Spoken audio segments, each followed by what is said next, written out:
Il y a des transmissions qui lèvent le voile sur les mystères, j'ai des transmissions qui confirment les théories, et puis il y a des transmissions qui remettent tout en question.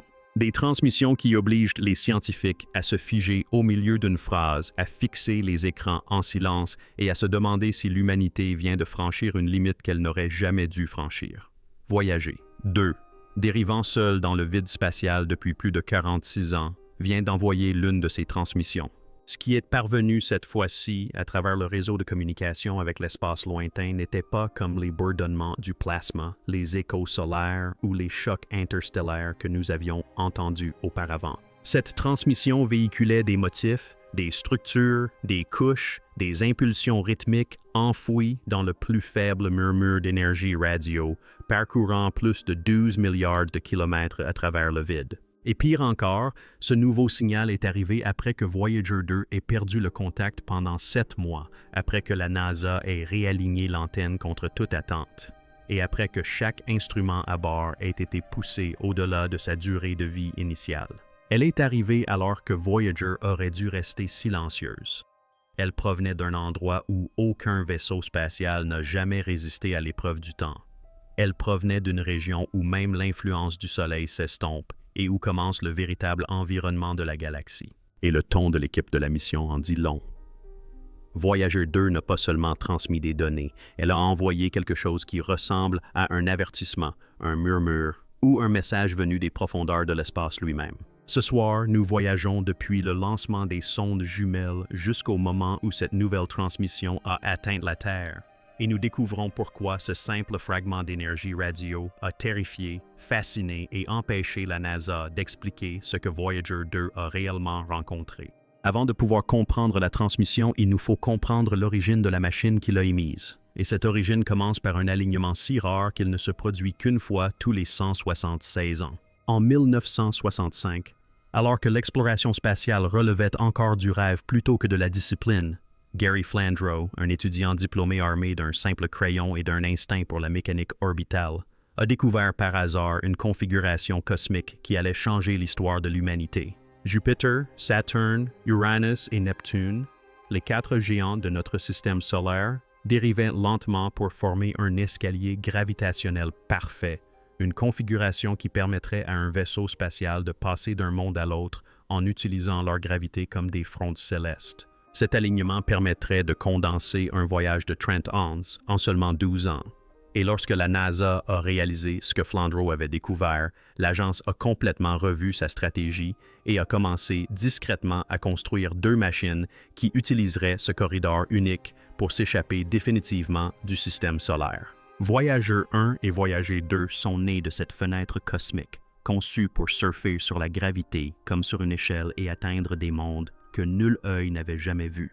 Mais ce que personne n'avait compris à l'époque, c'est que cet alignement plaçait également les sondes Voyager sur des trajectoires qui les pousseraient profondément dans le milieu interstellaire, dans des régions où l'influence du Soleil s'effondre et où seul l'environnement brut de la galaxie subsiste. Le même alignement qui a rendu possible le Grand Tour a également rendu possible cette transmission. Voyager 2 a été lancé le 20 août 1977, un vaisseau spatial d'apparence modeste enveloppé d'une isolation de couleur or, alimenté par la chaleur du plutonium et guidé par des ordinateurs qui ont aujourd'hui moins de mémoire qu'une montre numérique. Et pourtant, elle est devenue l'une des sondes d'exploration les plus accomplies de l'histoire de l'humanité. Elle a survécu aux tempêtes de radiation de Jupiter. Elle a survécu aux anneaux de Saturne. Elle a survécu au désert glacé et inquiétant d'Uranus. Et elle est devenue le seul engin spatial de l'histoire à visiter Neptune, survolant son atmosphère saphir et observant la grande tache sombre tourbillonner sous des nuages bleus de méthane. Au fil de son voyage, elle a découvert de nouvelles lunes, des anneaux, des volcans, des geysers d'azote, des vents extrêmes et des mystères que les astrophysiciens s'efforcent encore d'expliquer.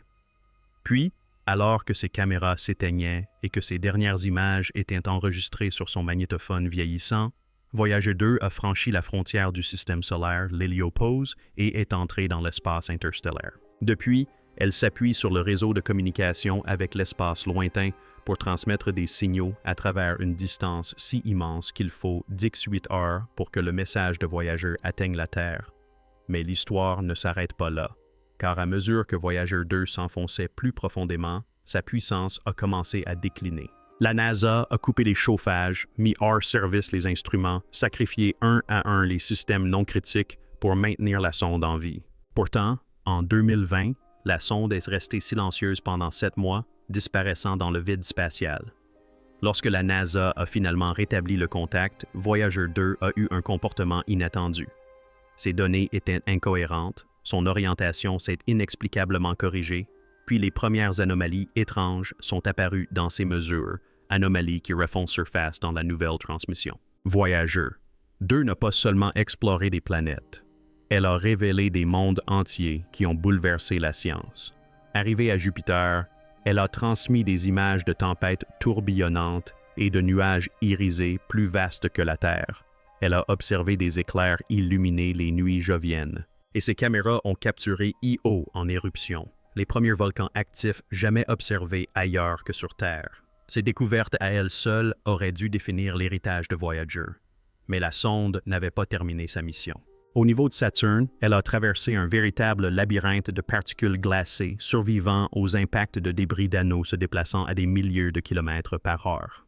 Elle a survolé Titan et détecté une atmosphère plus dense que celle de la Terre, laissant entrevoir des mystères chimiques que les scientifiques débattent encore aujourd'hui. Puis vint Uranus, la plus froide et la plus étrange des géantes. Voyager 2 y découvrit des anneaux, 10 nouvelles lunes, observa un champ magnétique incliné et entrevit un monde bouleversé par d'anciennes violences cosmiques. Vint ensuite Neptune, avec ses vents soufflant à 1600 km par heure, ses tempêtes de la taille de continents, et Triton, une lune glacée crachant des geysers d'azote de 8 km de haut. Toutes ces rencontres ont dressé le portrait d'un système solaire vivant, violent et complexe. Mais ils ont aussi appris autre chose à la NASA. Plus on s'enfonce dans l'atmosphère, plus les phénomènes physiques deviennent étranges. Et une fois que Voyager 2 a franchi l'héliopause, tout ce que la sonde a observé, plasma, champ magnétique, densité de particules, s'est comporté d'une manière à laquelle les scientifiques n'étaient pas préparés. Et maintenant, des décennies plus tard, ces mêmes régions semblent être liées à cette transmission inattendue. Avant que les caméras de Voyager ne soient définitivement mises hors service, Carl Sagan a convaincu la NASA de faire demi-tour à Voyager 1 et de capturer un dernier portrait, une mosaïque du système solaire interne vue à 6,1 milliards de kilomètres de distance. Une image de cette mosaïque contenait notre monde entier, un minuscule point suspendu dans un rayon de soleil, si petit qu'on pourrait le confondre avec de la poussière. Ce point bleu pâle. Une image qui a bouleversé la philosophie, l'astronomie et l'identité humaine. Et après ce moment, les sondes Voyager sont restées muettes. Plus de photos, plus de couleurs, plus d'aperçus de monde. Seulement des capteurs, des instruments et des signaux radio.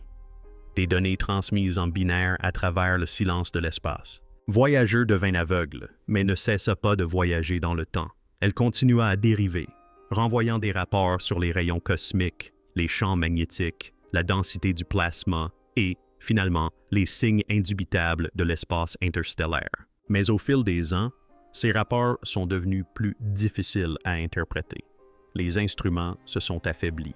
La capacité des bandes magnétiques a diminué, les erreurs ont augmenté. Les manuels rédigés dans les années 1970 devinrent le seul espoir de l'équipe de la mission.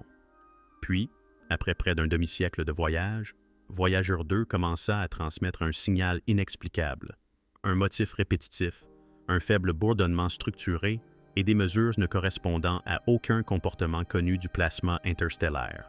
Au début, cela ressemblait à un simple dysfonctionnement, puis c'est revenu, puis c'est devenu plus intense, jusqu'à ce que, finalement, dans sa dernière transmission, quelque chose de nouveau apparaisse, quelque chose que la NASA ne peut pas classifier. Une fois que Voyager 2 eut franchi Neptune et dérivé dans le froid au-delà, elle s'approcha d'une région sur laquelle les scientifiques avaient émis des hypothèses depuis des décennies, mais qu'ils n'avaient jamais observées directement. L'héliopause, la limite extérieure de l'influence du Soleil. C'est ici que le vent solaire, un flux constant de particules chargées soufflées par le Soleil, finit par s'effondrer sous le poids du milieu interstellaire. En termes simples, il s'agit de la frontière entre notre voisinage cosmique et tout le reste. Les modèles prévoyaient une transition progressive, une atténuation douce, un échange progressif des flux de plasma, mais Voyager 2 n'a rien trouvé de doux. Elle a trouvé le chaos. Des ondes de pression ont frappé le vaisseau spatial. Des particules chargées ont jailli de manière imprévisible. Les champs magnétiques se sont tordus dans des directions violentes et inattendues. La densité du plasma a augmenté d'un facteur que la NASA jugeait impossible. Et pour la première fois de son histoire, l'humanité a goûté à l'environnement brut et sans filtre de l'espace interstellaire. Mais le plus troublant, la transition ne s'est pas déroulée comme l'avait observé Voyager des années auparavant. La frontière était plus mince, plus nette, plus instable, presque comme si quelque chose l'avait perturbé, déplacé ou manipulé depuis le passage de la première sonde. Cette asymétrie était incohérente.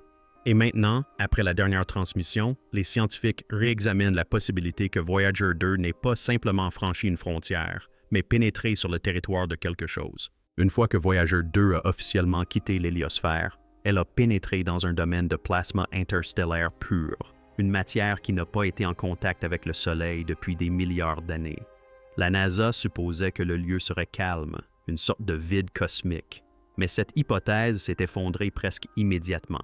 Voyager commença à détecter un bourdonnement, une vibration constante de basse fréquence qui résonnait dans le plasma, trop régulière pour être un bruit aléatoire, trop contrôlée pour être une turbulence naturelle. Elle pulsait. Son intensité montait et descendait. Elle variait de manière à suggérer un rythme sous-jacent, presque comme un moteur lointain tournant au ralenti dans l'obscurité. Ce n'était pas l'environnement chaotique et imprévisible auquel les scientifiques s'attendaient. Il était structuré, stratifié, presque organisé, comme un bourdonnement sous le plancher cosmique. Voyager, 2 percevaient quelque chose, et plus elle s'enfonçait dans le vide, plus ce bourdonnement devenait distinct. Au fil des ans, sa fréquence a dérivé, changé, réagi à des fluctuations inconnues. Et maintenant, dans la transmission la plus récente, ce bourdonnement a changé de façon spectaculaire, comme si quelque chose dans le milieu interstellaire s'était soudainement réveillé, avait bougé ou avait réagi à la présence de Voyager. En 2020, la communication avec Voyager 2 a été perdue, non pas pendant des minutes, ni pendant des heures, mais pendant 7 longs mois.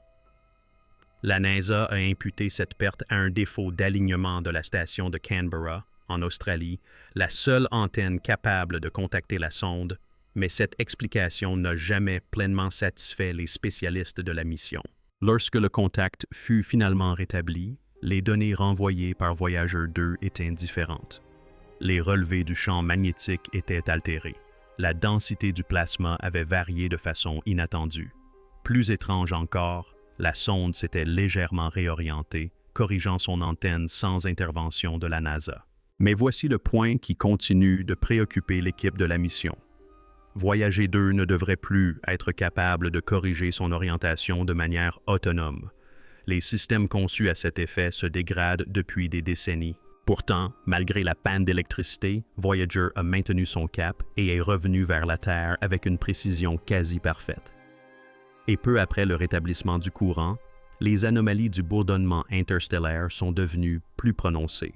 Ces 7 mois ressemblent désormais moins à un échec de communication qu'à une interférence, une interruption ou une interaction avec la sonde. Lorsque Voyager 2 a rétabli toutes ses communications, les scientifiques ont commencé à remarquer un phénomène que leurs équations ne pouvaient expliquer. Les lignes de champ magnétique autour de la sonde ne se comportaient pas comme le prédisaient les modèles du milieu interstellaire. Au lieu de s'écouler en douceur, elles se courbaient progressivement puis brusquement, presque comme si l'engin se déplaçait dans un sillage invisible, du genre de celui qui se forme derrière un navire fendant l'océan. Les ondes magnétiques naturelles ne créent pas ce motif. La turbulence du plasma ne crée pas ce motif, mais un objet se déplaçant dans l'espace, si. Les distorsions étaient trop symétriques, trop nettes, trop lisses, et elles ont duré trop longtemps pour être aléatoires. Un ingénieur a décrit cela comme si Voyager 2 avait traversé les gaz d'échappement de quelque chose d'énorme. La NASA a évité d'utiliser ce langage publiquement, mais en interne, l'équipe a reconnu la possibilité que Voyager 2 ait croisé la route de quelque chose se déplaçant dans l'espace interstellaire, quelque chose capable de perturber les lignes magnétiques à grande échelle. Ce n'est que maintenant, avec la toute dernière transmission, que cette possibilité est devenue impossible à ignorer. Le plasma interstellaire est censé se comporter comme un océan chaotique, imprévisible, tumultueux et en perpétuelle évolution. Mais les oscillations de plasma que Voyager 2 a commencé à détecter étaient tout sauf aléatoires. Elles survenaient à intervalles parfaits, se répétant avec une telle précision qu'elles ressemblaient davantage à un code qu'à de la turbulence. Parfois, les oscillations se synchronisaient avec les transmissions techniques de Voyager. D'autres fois, leur fréquence changeait en réponse aux signaux émis régulièrement par la sonde. Cela devrait être impossible. Le plasma ne réagit pas ainsi aux communications des engins spatiaux.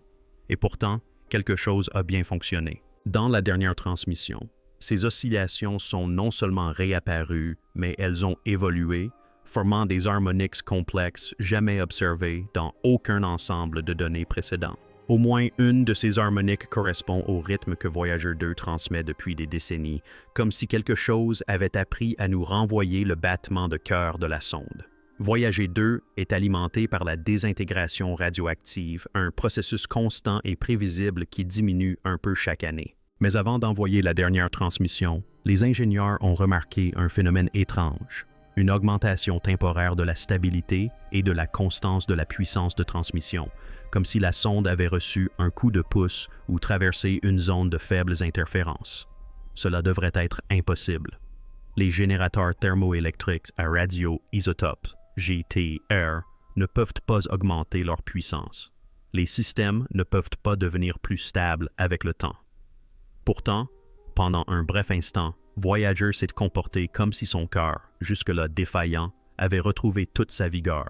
Certains ont suggéré qu'elle était passée dans une région où les interférences des rayons cosmiques étaient réduites. D'autres ont évoqué un alignement temporaire des champs magnétiques, mais le timing coïncide trop parfaitement avec les motifs structurés observés dans la nouvelle transmission. Quelque chose d'origine environnementale ou extérieure a stabilisé Voyager 2 juste avant qu'elle n'envoie le signal le plus mystérieux de toute sa mission. Lorsque le réseau de communication avec l'espace lointain a finalement reçu les premiers paquets de la nouvelle transmission de Voyager 2, les ingénieurs s'attendaient aux signaux porteurs faibles habituels, aux données sur le plasma, aux journaux d'ingénierie et aux relevés de température. Mais cette fois, la tonalité porteuse n'était pas faible. Elle était trop stable, trop nette, trop contrôlée, comme si quelque chose avait renforcé le signal. Puis, le flux de données a commencé à présenter des anomalies, des séquences répétitives noyées dans le bruit, des intervalles de temps ne correspondant pas au cycle de télémétrie standard de la sonde et des modulations de fréquences jamais observées auparavant chez Voyager. Ces anomalies n'étaient pas des dysfonctionnements, mais des motifs intentionnels. Alors que le flux se poursuivait, plusieurs impulsions arrivèrent à des intervalles parfaitement réguliers, des intervalles qui ne correspondaient ni aux routines d'ingénierie, ni à l'échantillonnage scientifique. Quelque chose modulait la transmission. Et c'est alors que la NASA réalisa l'aspect le plus troublant. Voyager 2 n'était pas à l'origine de toutes les impulsions. Certaines provenaient de l'extérieur du vaisseau, de quelque part à proximité. La transmission comportait des interruptions, des silences intentionnels, espacés avec une précision telle qu'il ne pouvait s'agir de bruits aléatoires ou d'un dysfonctionnement. Ces silences agissaient comme des séparateurs, divisant les impulsions en groupes, presque comme des entêtes dans un fichier numérique.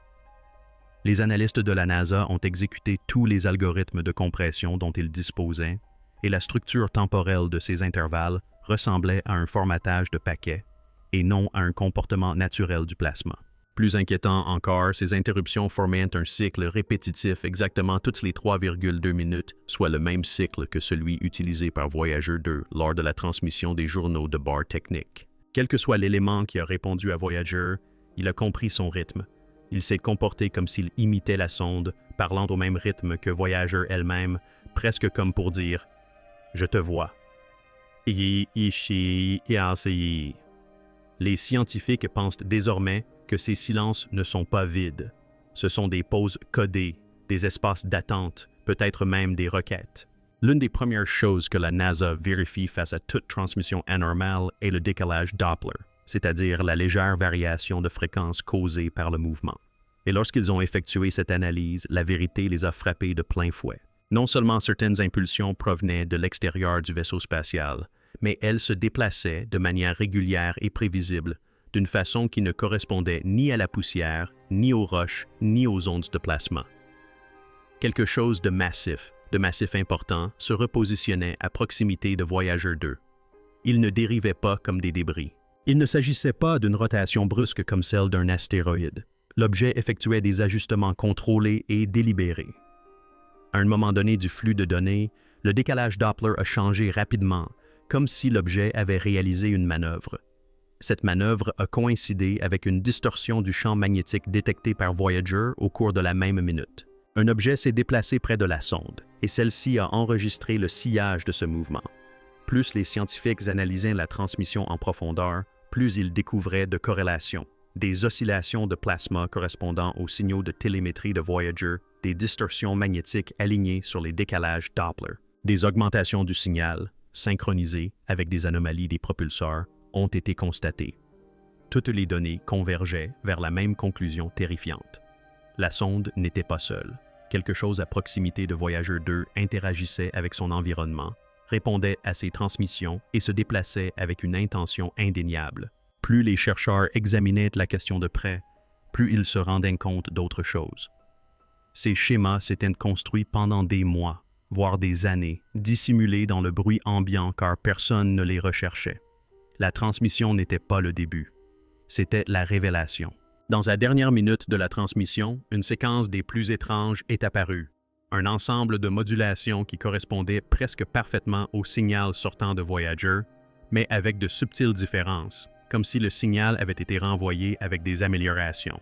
Ce n'était pas un reflet, ce n'était pas une dispersion, c'était une réponse si semblable à la voix de Voyager que même le logiciel de la NASA l'a classé comme provenant d'une sonde avant l'intervention des analystes humains. Ces dernières impulsions étaient trop nettes, trop symétriques et trop délibérées pour être du bruit. Elles s'achevèrent sur un silence final et incontestable, d'une durée identique à celle du silence d'entête qui précédait chaque groupe. Un début, un message et une fin. Une structure complète. Quelque chose avait réagi. Lorsque la NASA a compilé les rapports d'ingénierie, les données magnétiques, les oscillations du plasma, les décalages Doppler et les impulsions anormales en une seule chronologie, l'équipe de la mission a été forcée de faire face à une réalité à laquelle elle ne s'était jamais préparée. Voyager 2 n'a pas seulement transmis des données, elle a apporté la preuve d'un contact, non pas avec une planète, ni avec une comète, ni avec du plasma, mais avec un objet qui se déplaçait, un objet qui réagissait, un objet qui communiquait selon des schémas structurés. Quelque chose d'assez perfectionné pour approcher une machine de 46 ans filant à 56,0 km/h et dialoguer avec elle à son propre rythme. Quelque chose tapi dans l'obscurité entre les étoiles. Quelque chose que nous n'avons pas détecté jusqu'à ce qu'il décide de se révéler. La transmission n'est plus un mystère. C'est un message. Et maintenant, l'humanité doit décider de la suite. Alors, qu'est-ce qui a déclenché cette transmission? Tentons-nous de reprendre contact? Envoyons-nous un autre signal? Attendons-nous une autre réponse? Si cette découverte vous a autant bouleversé que le réseau de communication avec l'espace lointain de la NASA, ne passez pas inaperçu. Abonnez-vous, car la suite pourrait bien redéfinir notre compréhension du cosmos. Aimez cette vidéo pour que davantage de personnes prennent conscience de l'importance de ce qui vient de se produire. Et dites-moi dans les commentaires, pensez-vous que cette transmission était un message de bienvenue, un avertissement, ou le début de quelque chose de bien plus important que ce à quoi nous sommes préparés?